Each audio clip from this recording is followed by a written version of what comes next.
Olá, hoje trago-vos a segunda parte da entrevista com Viviane Mendonça. Em todas as áreas da nossa vida temos necessidade de nos posicionarmos.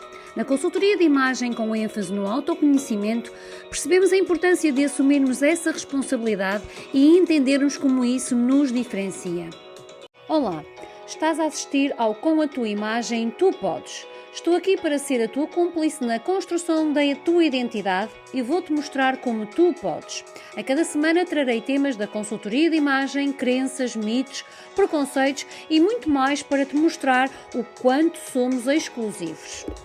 Olá, bem-vindos a mais um episódio do meu podcast, Com a Tua Imagem Tu Podes, e continuamos esta entrevista com Viviane Mendonça. Como falei na primeira parte, hoje vamos falar de posicionamento e diferenciação.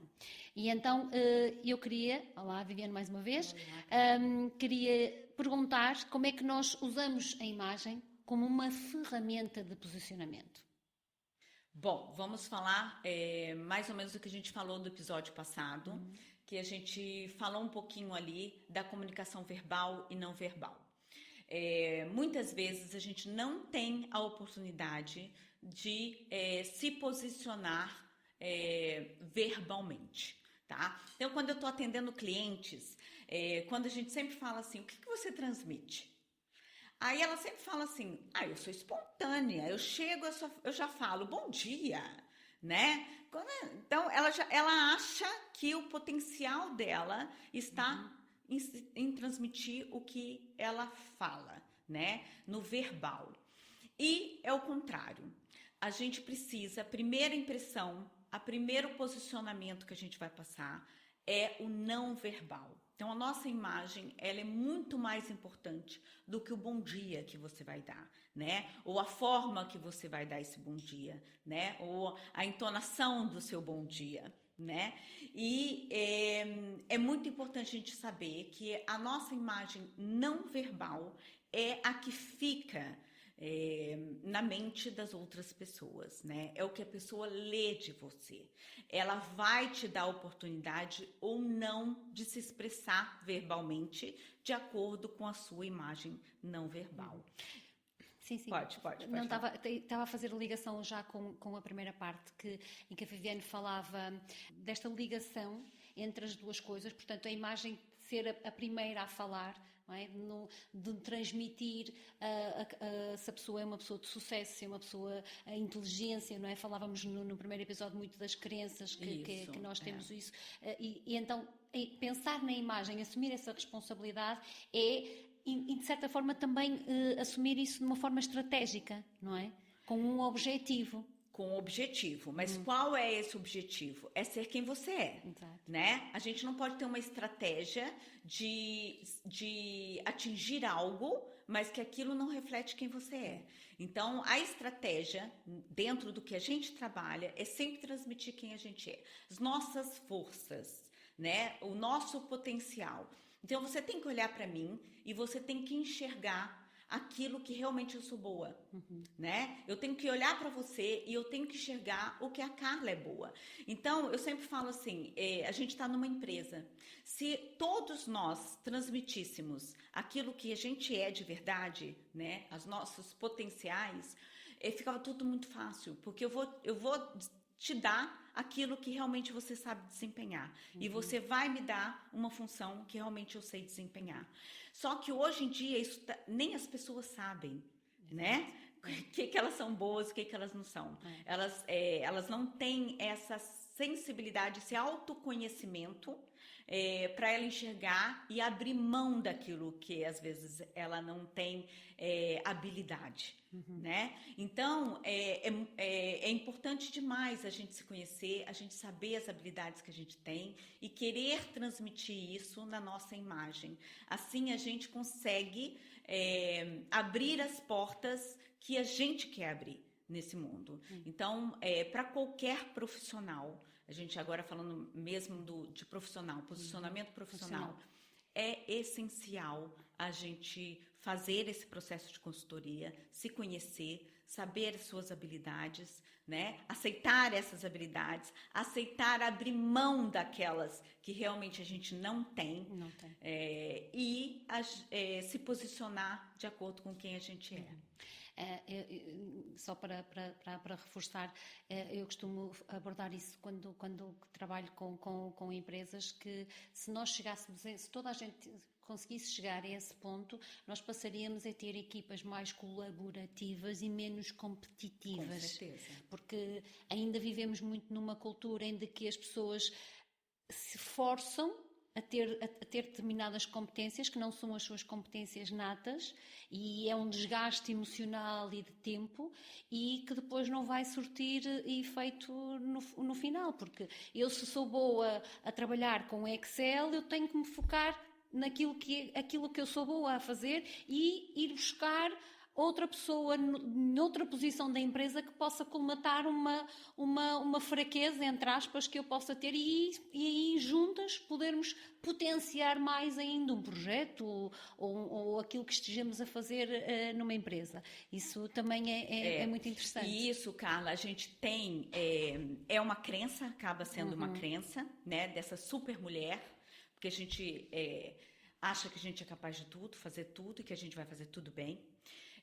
Mas isso vem lá da nossa infância, né? Eu sempre falo assim, a gente tem os nossos filhos, estão lá na escola.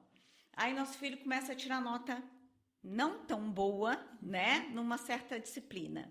O que a gente faz? A gente fala assim, você vai ser boa nessa disciplina. E a gente reforça aquilo, coloca o professor, né? Para que ela desempenhe aquilo. Então, não que não seja certo, ok, a gente tem que, muitas vezes a gente vai desempenhar habilidades que não são nossas na vida, porque é necessário, certo?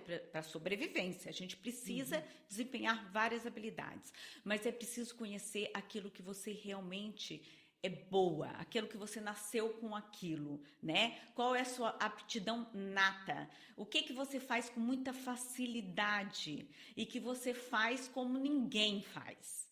Então, a partir do momento que a gente sabe isso, que a gente descobre isso, que isso é atrelado à nossa personalidade, a quem a gente é, né? As nossas habilidades estão estritamente ligadas à nossa personalidade. Quando a gente descobre isso, pronto, aí a gente consegue delegar, né, o que a gente realmente não tem uma habilidade tão boa, ou aquilo que a gente não gosta de desempenhar, para uma outra pessoa sem a competitividade. Sem a competitividade. E acaba por ser essa a importância de ter este conhecimento. Passa por aceitar isso e conseguir perceber que o outro não vai tirar o meu lugar. Exatamente. Não é? Porque eu estou a cultivar aquilo que é nato, aquilo que me vai trazer motivação, aquilo que me vai trazer satisfação e, no topo lá da pirâmide de Maslow, portanto, a realização, Exatamente. seja pessoal, seja profissional. Isso. Portanto, a verdadeira importância de termos este conhecimento, esta aceitação, é essa, não é? A pessoa ela só consegue se autorrealizar quando ela realmente faz aquilo que ela ama. Né? Aquilo que ela veio fazer aqui, é isso que eu falo. O que você veio fazer nesse planeta? Né? Você veio desempenhar algo, por isso que você nasceu desse jeitinho que você é, né? Com as suas habilidades, você nasceu de um jeito diferente. Então, você tem um propósito diferente nessa vida. O que você veio fazer aqui? E quando a gente descobre isso, e quando a gente desempenha isso, a gente se realiza. E muitas vezes, né, quando a gente se realiza, obviamente a gente vai ter aí uma ascensão profissional, a gente vai ser bem-sucedida, porque é o que a gente faz de melhor nessa vida. E com satisfação, com motivação, com alegria. Exatamente. E trazer isso, seja num contexto profissional, seja num contexto pessoal, e acho que até bem mais importante no contexto pessoal. Eu trago o meu exemplo, não é? Ao fim destes anos todos já fiz aí umas mudanças de carreira e hoje a percepção que a minha filha tem de mim e até o meu marido é diferente, não é? Eles sentem que eu estou bem, que eu estou feliz, que eu estou realizada, não é? E daqui há dias eu fui a um jantar e também de um grupo em que eu cheguei lá, não conhecia ninguém, e o meu marido ligou-me no meio do caminho e disse: dou-te os meus parabéns. Tu vais a um sítio que ninguém te conhece, tu não conheces ninguém, a esta hora de jantar, e eu dou-te os parabéns. E eu, se calhar, preferia ter ficado em casa a descansar. E eu disse: realmente estou muito cansada, preferia estar aí ao teu lado no sofá a descansar, mas acho que faz sentido eu vir. Ele: não, eu entendo que faz sentido para ti, eu dou-te os parabéns. Então, as pessoas que estão à nossa volta acabam por também ter esta consciência e isto facilita. É óbvio que a vida não é fácil para ninguém, não é? Não conheço ninguém que diga que a vida que é um mar de rosas. Sim, com certeza. Mas trazer essa consciência, ok, isto é difícil, eu estou a traçar um caminho, mas eu sinto-me feliz e sinto-me realizada, ou vou-me realizando, não é? Porque isto também é um processo, eu acredito. Isso para quem está à nossa volta também é interessante, não é? E sabe o que é legal, Carla? Porque às vezes a gente começa a se conhecer e a gente começa a ter percepção o quanto as pessoas são diferentes. E as pessoas que estão em volta da gente, né? Família, as pessoas que trabalham com a gente. E a gente começa a respeitar essas pessoas. Porque à medida que você se conhece, se respeita, se aceita, você também vai fazer isso com as outras pessoas. Você vai entender quem é essa pessoa. Você vai entender que essa pessoa é diferente de você, né? E você vai respeitar isso, aceitar isso da outra pessoa. Então, tudo fica mais fácil. A convivência fica mais fácil, né? Familiar, convivência profissional fica mais fácil, porque você começa a entender o outro assim como você se entende. Então, acho que isso também é muito interessante a gente falar. Eu acho que uma das coisas que pode complementar este estudo, esta conversa que estamos a ter agora, é a parte da análise facial, como eu, num episódio que eu lancei recentemente, a queridinha dos nossos olhos, como nós lhe chamamos, porque esse sim é um grande diferencial que nós trazemos. Então, quando nós trazemos este conhecimento da análise facial para o cliente ou para a cliente, obviamente que de uma forma muito subtil, não é? Porque eles não têm o estudo e o conhecimento que nós temos, mas a percepção que eles têm do outro, ao ver a outra face, entender, ok, se calhar aquela pessoa está a pensar de uma forma diferente da minha, aquela pessoa tem uma forma diferente de agir, a comunicação, principalmente a comunicação, é aquela que nós normalmente levamos sempre para o lado pessoal, não é? Isto, seja num contexto profissional ou então pessoal, não é? Quando temos duas pessoas. Eu vivo essa experiência lá em casa, não é? De duas pessoas com temperamentos muito parecidos e os lábios finos. E os lábios finos, não é? Então, é entender isso. Eu hoje é muito engraçado na dinâmica que eu tenho com o meu marido. Nós chegamos a um ponto, porque ele não é muito mais impetuoso do que eu, e ainda não tenho o nível de autoconhecimento que eu tenho, e eu então chego a um ponto que às vezes digo: pronto, acabou, já chega, este é o limite. E ele depois para e diz assim: pronto, já estou a exagerar, não é isso? Já estás a exagerar. Está bem, pronto, está bem. Porque se eu deixar aquilo, eu sei que é do temperamento dele. Isso. Antes eu levava aquilo muito para o pessoal, muito para... Ficava magoada com a forma como ele falava. E agora você sabe que é só ele é desse jeito. Exatamente, portanto, isto é muito interessante, é fabuloso naquilo, tanto na esfera pessoal, mas na esfera profissional, porque eu à medida que vou podendo, vou-lhe dando estes conhecimentos relativamente ao Conselho de Administração dele e das pessoas, e ele às vezes dizia-me: pois, realmente, por isso é que aquela pessoa faz assim, pensa assado. Eu disse: pronto, é só a forma da pessoa falar e a forma da pessoa pensar. Portanto, trouxe-lhe uma tranquilidade, apesar do mar de confusões que é gerir um negócio, não é? Mas trouxe-lhe alguma tranquilidade para perceber: ok, eu sou assim, não preciso de exagerar quando eu estou a comunicar, porque a minha cara já comunica aquilo que eu quero.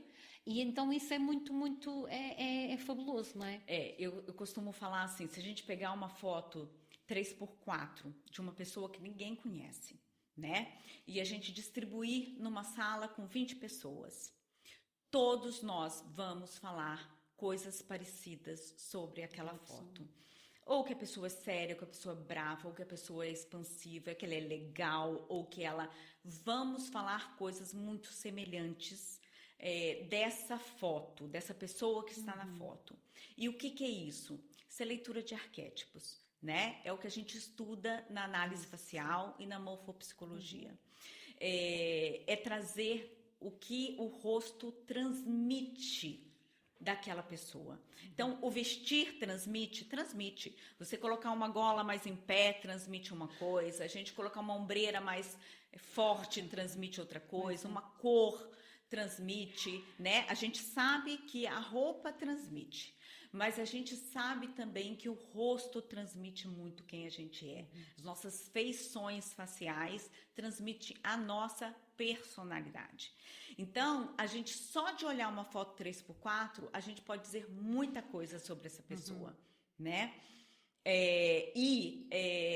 Usar isso a nosso favor, né? Quando a gente tem o conhecimento, é maravilhoso. Então, a gente sair na rua e saber como a gente deve se relacionar com as pessoas é muito, né? É muito legal. E não só isso, mas também fazer com que haja um casamento, não um casamento, né, da forma que é casamento, mas uma junção, né, de personalidades que funcionam ou não, seja na vida pessoal ou na vida profissional, é muito bom, né?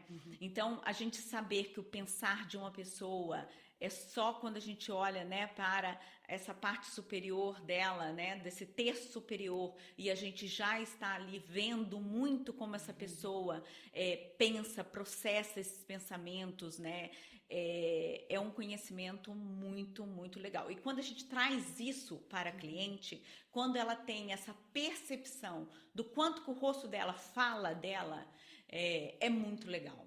E trazer não só, né, o corte de cabelo, que também combine com isso tudo, não é só para deixar o rosto bonitinho, porque muita gente acha que a análise facial é para deixar o rosto bonitinho. Não, é para transmitir quem você é, mais uma vez, né? É para a gente trazer mais um pouco desses arquétipos que já estão na face, no seu corte de cabelo, do jeito que você arruma o cabelo, nos seus acessórios, nos óculos, né? Em tudo que você usa, né? Nessa partezinha aqui, que é tão pequenininha, mas que é mais importante de tudo, né?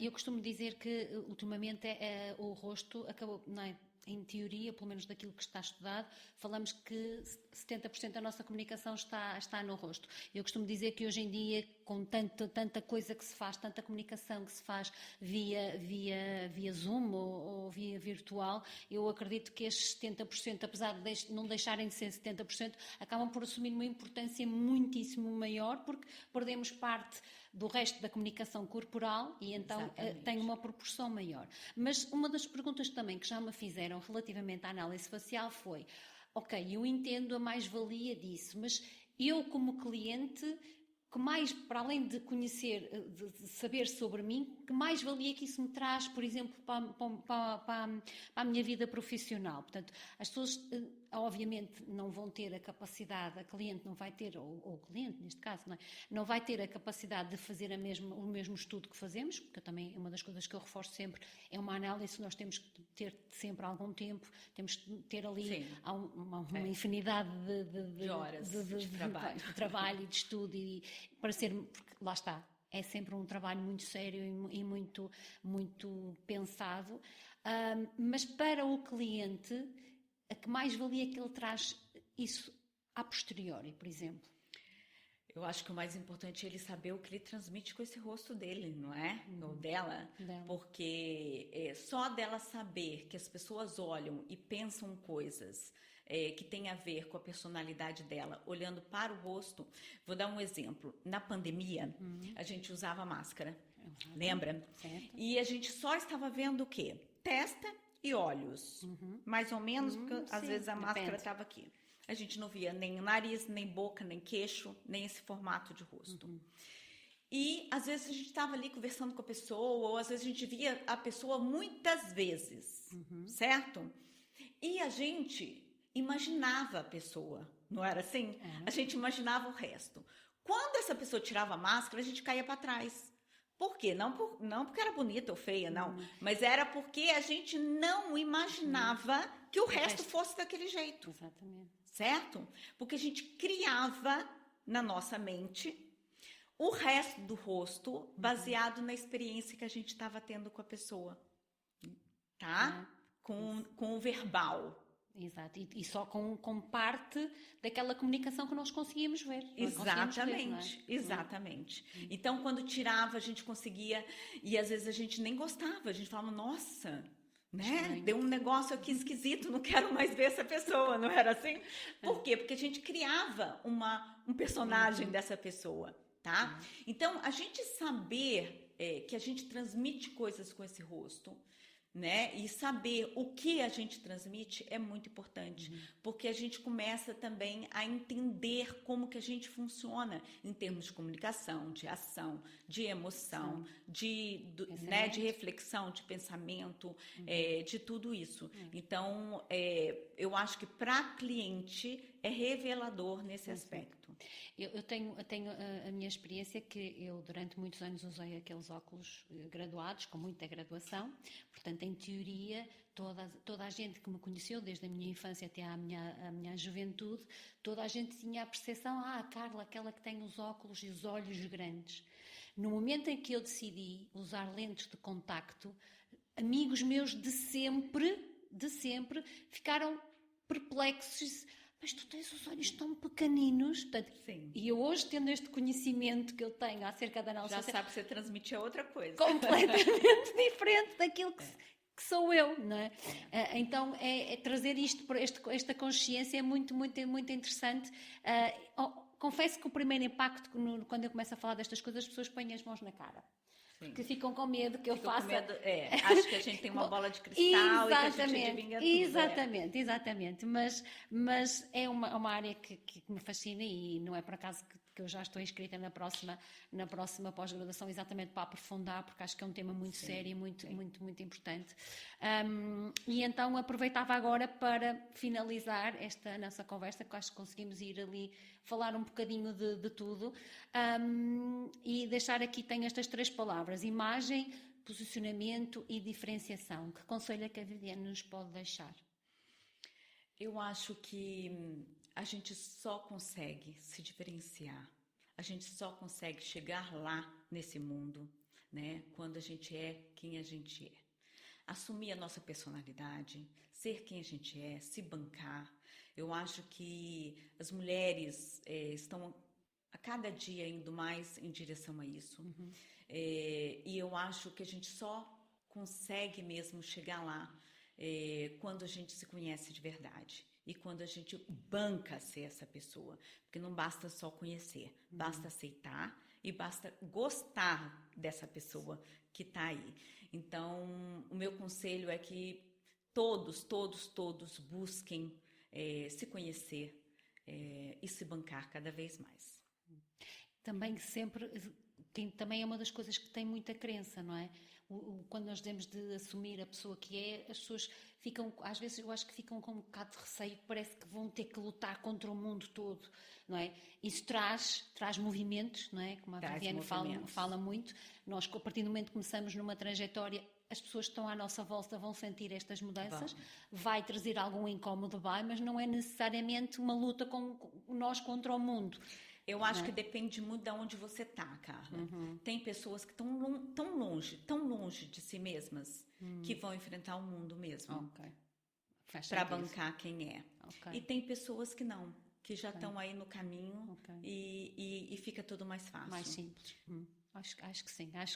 Acho que fechamos bem esta entrevista. Mais uma vez, muito obrigada. Obrigada a você. Não podia estar mais satisfeita de ter a Viviane aqui comigo no meu podcast. É uma honra. Adorei, muito obrigada. A honra foi minha. E ficamos por aqui. Sigam-me para mais.